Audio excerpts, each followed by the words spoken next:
Oracles were an accepted part of political and personal life in the ancient world, and the most famous of them remained influential for many hundreds of years.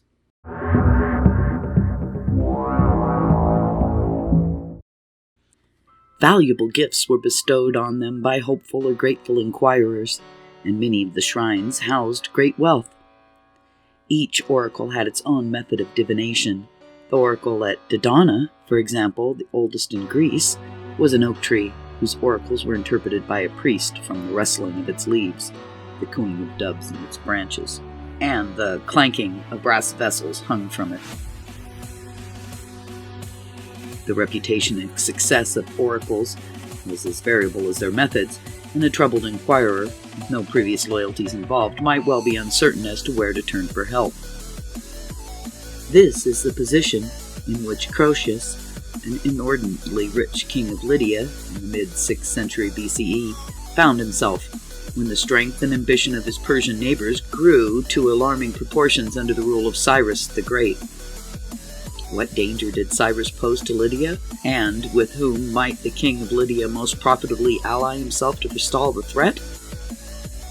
These were important questions facing Croesus, and he felt the need of oracular help.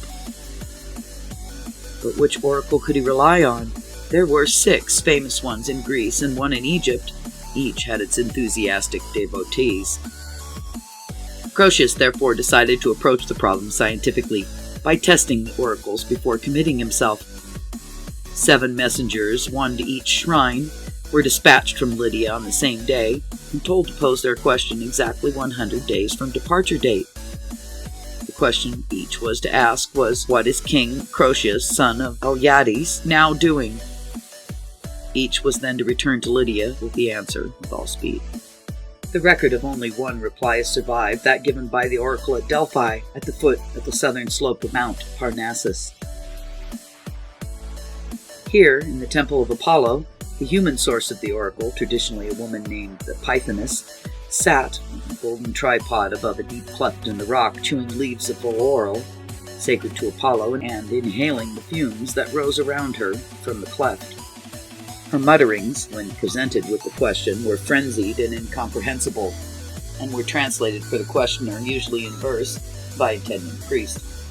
Croesus' messenger had scarcely set foot inside the shrine when the oracle spoke, not even waiting for his question. "I can count the sands, and I can measure the ocean.